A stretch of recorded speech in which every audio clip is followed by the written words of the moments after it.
రాజకీయాల్లో నిన్నటి లెక్క వేరు, ఇప్పటి లెక్క వేరు. సరికొత్త పొలిటికల్ ట్విస్ట్లతో దేశ రాజకీయాల్లో పరిణామాలు ఎప్పటికప్పుడు మారుతూ ఉంటాయి. మనకు తెలుసు ఈ రోజు కర్ణాటక సంబంధించిన వ్యవహారం చూస్తున్నాం. ముందుగా బీహార్ వైపు చూస్తే దశాబ్దాలుగా బీజేపీకి తిరుగులేని కంచుకోటగా ఉన్న బంకీపూర్ అసెంబ్లీ స్థానం ఇప్పుడు రాజకీయ విశ్లేషకులను ముక్కును వేలేసుకునేలా చేసింది. రాజకీయ వ్యూహకర్తగా పేరుగాంచిన ప్రశాంత్ కిషోర్ కొట్టిన దెబ్బకు ప్రత్యర్థి వర్గాలు షాకులు మునిగిపోయాయి. కేవలం మాటలకే పరిమితం కాదు, ప్రశాంత్ కిషోర్ సాధించిన ఈ విజయం సాంప్రదాయ ప్రాంతీయ జాతీయ పార్టీల గుండెల్లో రైలు పరిగెత్తిస్తోంది. ఇది కేవలం ఒక్క స్థానంలో గెలుపు మాత్రమేనా, లేక రాబోయే తుఫానుకు సంకేతం అనేది రాబోయే రోజుల్లో తేలాల్సి ఉంది. ఇక కర్ణాటకలో కాంగ్రెస్ పరిస్థితి చూస్తే డికే శివకుమార్ కేబినెట్ పూర్తి స్థాయిలో కొలువుదీరింది. కొత్తగా 20 మంది మంత్రులు కొలువుదీరారు. కానీ మంత్రి పదవి దక్కని 2 ఎమ్మెల్యేలు తీవ్ర మనస్తాపంతో రాజీనామా చేయడంతో నేతల కొట్లాట రచకెక్కింది. సీనియర్ల మధ్య రాజుకున్న నిప్పు ఇప్పుడు పార్టీ పునాదులనే కదిలిస్తోంది. అధిష్టానం సర్ది చెప్పాలని చూసిన అసంతృప్తులు దారికొస్తున్న దాఖలాలు అయితే కనిపించడం లేదు. ఈ 2 అంశాలు మాట్లాడదాం. అలాగే ఆంధ్రప్రదేశ్ లో ఆలూరు ఎమ్మెల్యే విరూపాక్ష అరెస్టు వ్యవహారం కొంత రాజకీయంగా కొంత దుమారం రేపుతోంది. ఈ అంశంపై కూడా ఈ 3 అంశాలను మనం ప్రైమ్ టైం డిబేట్ లో straight talk with Satish debate లో మాట్లాడబోతున్నాం.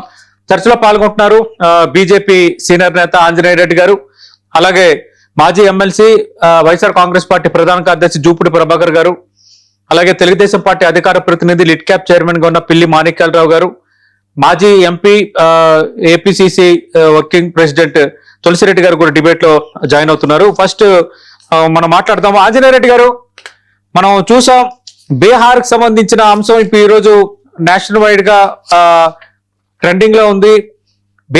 బీజేపీ కంచుకోట బంకీపూర్ ఉప ఎన్నికల్లో ప్రశాంత్ కిషోర్ 20,000కు పైగా గెలవడం అనేది ఒక ఎత్తు అయితే, మీ పార్టీ జాతీయ అధ్యక్షుడు నితిన్ అబిన్ గతంలో ఉండిన స్థానం అది 35 ఏళ్ళకి ఇక్కడ బీజేపీ అధికారంలో ఉంది. మొన్నటి ఎన్నికల్లో బీహార్ లో పాగా వేయండి జనస్వరాజ్ పార్టీ ఉప ఎన్నికతో విజయం సాధించడం, మొన్నటి వరకు అందరికి వ్యూహకర్తగా అని తెలిసిన ప్రశాంత్ కిషోర్ ఇప్పుడు ఎమ్మెల్యే అవటం, ఇది బీజేపీకి గట్టి దెబ్బ అంటున్నారు. దీనిపై మీ ఒపీనియన్ ఏంటి?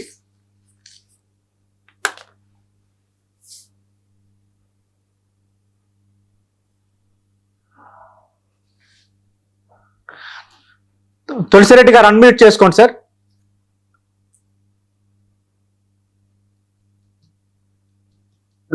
ఆంజనేయ రెడ్డి గారు ఓకే అండి, ఇప్పుడు ఓకే సార్. అందరికీ నమస్కారాలు. ముందుగా ఈరోజు బంకిపూర బై ఎలక్షన్ ఏదైతే ఉందో బై ఎలక్షన్ ఫలితాలు కొంత నిరాశను కలుగు చేశాయి, అందులో ఎటువంటి అనుమానం లేదు. కానీ ఆందోళన చెందవలసిన అవసరం లేదు. గత 30 సంవత్సరాల నుంచి మేము అక్కడ గెలుస్తున్నాము. జనస్వరాజ్య నేత, చాలా పాపులర్ నేత అక్కడ బీహార్లో. ఆయన బీహార్ వాసి, ఆయన రాజకీయ స్ట్రాటజిస్ట్ గా, అనలిస్ట్ గా, సెఫాలజిస్ట్ గా పేరు ప్రఖ్యాతులు గల వ్యక్తి ఆయన. మొన్న బీహార్ అసెంబ్లీ ఎన్నికలు జరిగినప్పుడు ఆయన పెద్ద ఎత్తున పోటీ చేశారు. ఆయన స్వయంగా పోటీ చేయలేదు, పెద్ద ఎత్తున పోటీ చేశారు. అన్ని సీట్లలో కూడా ఓడిపోయారు. మెజారిటీ సీట్లలో డిపాజిట్లు కూడా కోల్పోయారు. ఇప్పుడు ఆయన పార్టీ ప్రతినిధిగా అసెంబ్లీలో ప్రవేశిస్తున్నారు. ఆయన తెలియగలవాడు, అందులో అటువంటి అనుమానం లేదు. ఈ రోజు ఎన్నికల ఫలితం ఏదైతే ఉందో మా అందరికి కూడా నిరాశజనకంగా ఉంది. ఇప్పుడు కారణం ఏంటంటే అక్కడి నుంచి జాతీయ అధ్యక్షుడు 3-4 సార్లు గెలిచారు, రాష్ట్రంలో కేబినెట్ మంత్రిగా ఉన్నారు, ఈ రోజు జాతీయ అధ్యక్షులుగా ఉన్నారు. అందువల్ల అటువంటి సీట్లో ఈ రోజు మేము ఓడిపోవడం ఏదైతే ఉందో అది కూడా మెజారిటీ కొంత ఎక్కువగానే కనిపిస్తుంది. దీనికి కారణాలు ఏమిటో పార్టీ చర్చిస్తుంది, పార్టీ కూర్చుంటుంది, అన్ని విధాల దాన్ని ఆలోచిస్తారు, అన్ని కోణాల్లో ఆలోచిస్తారు. భవిష్యత్తులో ఏమి చేయాలా, అక్కడ పార్టీ బలోపేతానికి ఏమిటనేది అన్ని పార్టీ చూస్తుంది. కొంత నిరాశజనకం, అందులో ఎటువంటి అనుమానం లేదు. కానీ ఆందోళన చెందవలసినంత అవసరం ఉందని నేను అనుకోవడం లేదు. అవసరం లేదంటున్నారు. కానీ ఈ మధ్య కాలంలో ఎదురైన పరిస్థితుల నేపథ్యంలో జరిగిన ఉప ఎన్నికల్లో అందులో బీహార్ అధికారంలో ఉన్నారు. అలాగే ప్రశాంత్ కిషోర్ మీ జాతీయ అధ్యక్షుడు నితిన్ నబీన్ నియోజకవర్గం ఇది. ఇక్కడ ఉప ఎన్నికలు 20,000 దేనికి సంకేతం?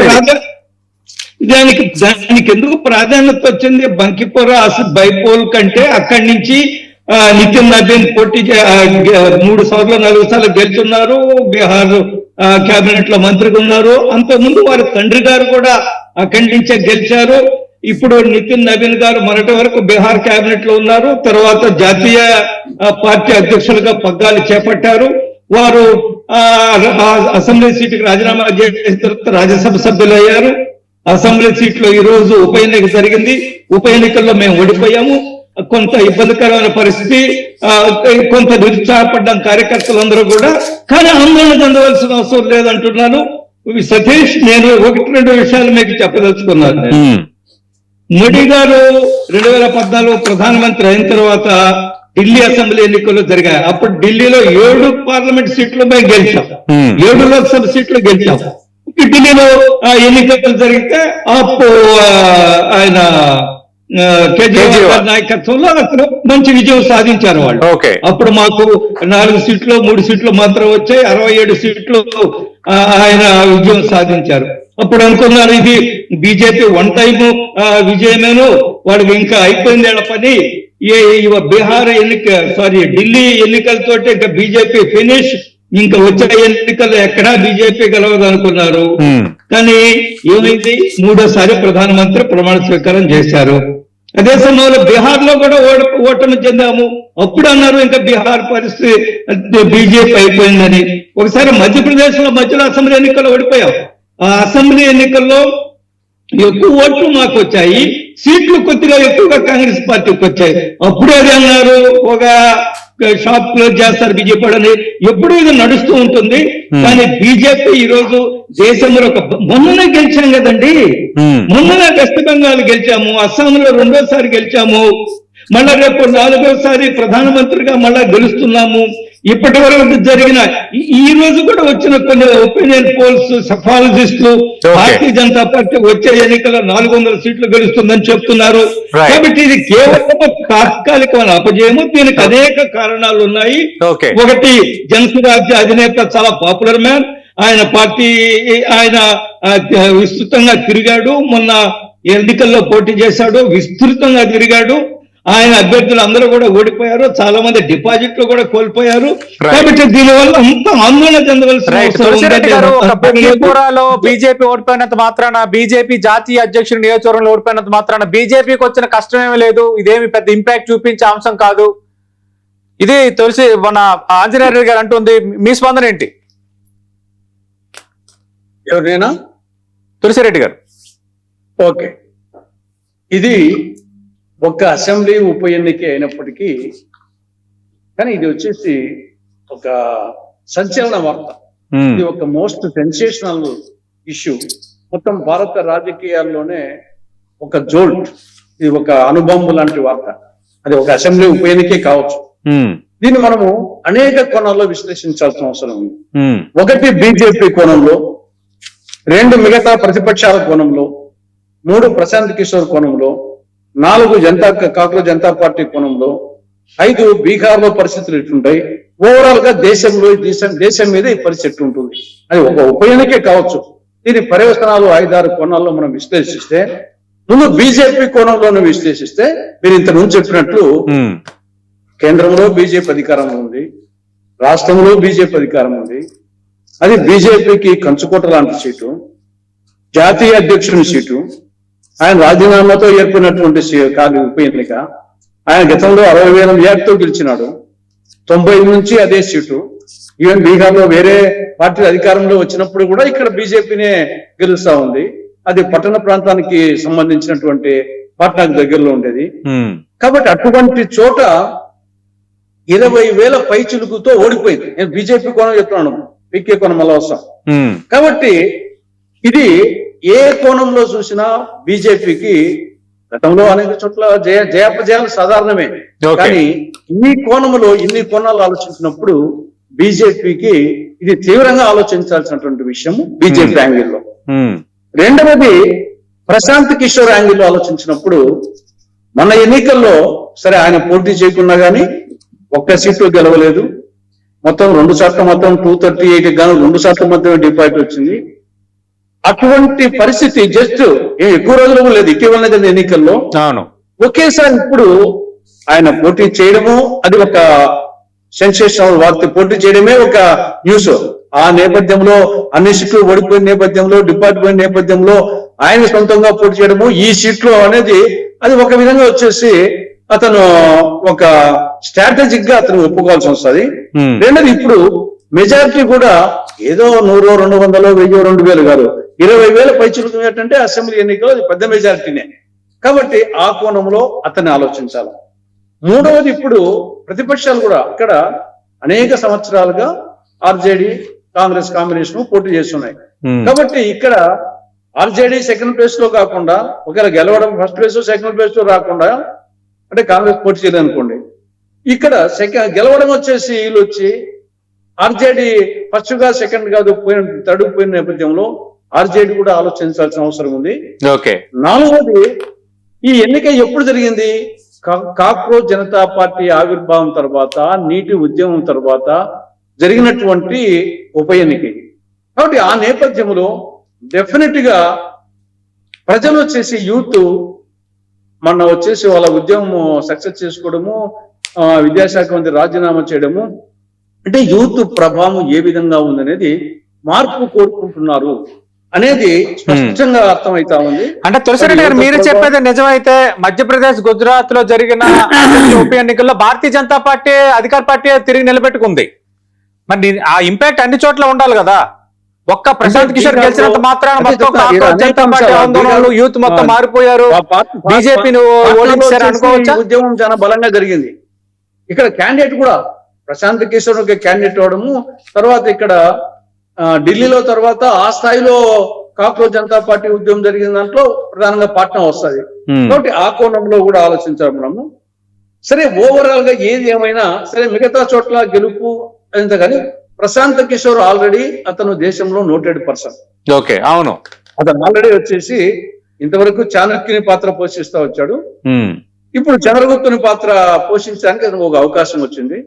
అతను ఆల్రెడీ నోటెడ్ పర్సన్. వివిధ రాష్ట్రాల్లో అటు నరేంద్ర మోడీని ప్రధానమంత్రి చేసిన నేపథ్యం ఉంది, మిగతా అనేక చోట్ల ముఖ్యమంత్రులను చాణక్యునిగా యువకర్తగా ఉండి, కాబట్టి మనము అతన్ని ఆషామాషిగా అంచనా వేయడానికి లేదు. అదే సమయంలో కాక్రోచ్ జనతా పార్టీ ఉద్యమాన్ని కూడా మనము ఆషామాషిగా తీసుకున్నా లేదు. రాబోయే రోజుల్లో పరిణామాలు ఏ విధంగా ఉంటాయి, ఇది వచ్చేసి ఓన్లీ బీజేపీకే కాదు మిగతా కాంగ్రెస్ కూడా వచ్చేసి దీన్ని ఆలోచించాల్సిన అవసరం ఉంది. కేవలం బీజేపీని మనం వచ్చేసి ఆ కోణంలో కాకుండా కాంగ్రెస్ కోణంలో కూడా ఆలోచించాల్సిన పరిస్థితి ఉంటుంది. అంత ఈజీగా కరెక్ట్. మీరు అన్నట్టుగా కాక్రోచ్ జనతా పార్టీ రాజకీయ పార్టీగా మారే అవకాశం ఉంది 5వ తారీఖు అంటున్నారు. ఒకవేళ అదే జరిగితే బీజేపీ కంటే కాంగ్రెస్ ఆప్కే ఎక్కువగా ప్రమాదం ఉంది, అవకాశం ఉంది. దానికి సంబంధించిన అనాలిసిస్ కొన్ని నేను చేశాను. చూద్దాం ఈ పరిణామాలు ఎలా ఉండబోతున్నాయో. బట్ ఆంధ్రప్రదేశ్ పాలిటిక్స్ లో ఇప్పుడు లేటెస్ట్ గా మీ పార్టీ శాసనసభ్యుడు విరూపాక్షి అరెస్ట్ అనేది ఇప్పుడు పెద్ద ఇష్యూగా మారిపోయింది. అంటే ఒక 50 మందిని వేసుకొని దళిత వాడలపై దాడులకు పాల్పడడం, అలాగే ఒక టీడీపీ నేత ఇంట్లోకి వెళ్లి మహిళలపైన అనుచితంగా ప్రవర్తించడం, అంటే ఇద్దరు కార్యకర్తల మధ్య ఉన్న ఒక చిన్న సమస్యకి ఒక ఎమ్మెల్యే ఈ స్థాయిలో రియాక్ట్ అవ్వాలా, ఈ విధంగా శాంతి భద్రతలను చట్టాన్ని చేతుల్లోకి తీసుకోవాలా, ఈ ఆరోపణలపై ముందు మీ సమాధానం ఏంటి జూపల్లి ప్రభాకర్ గారు? సతీష్ గారు సార్, మీకు ప్యానల్ లో ఉన్నటువంటి పెద్దలందరికీ కూడా నమస్తే సార్.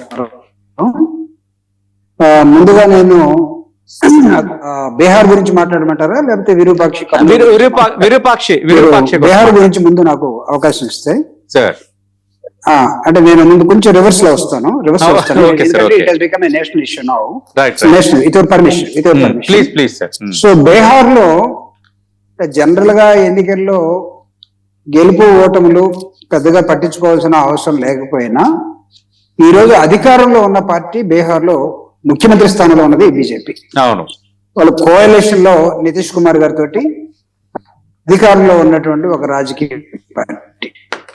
నార్మల్ గా చూసినప్పుడు మనం టేక్ ఎనీ ఎలక్షన్, అధికారంలో ఉన్న రాజకీయ పార్టీ ఇలాంటి బై ఎలక్షన్స్ వచ్చినప్పుడు వాళ్ళ శక్తిని అంతా ఒడ్డి వాళ్ళే గెలుస్తారు.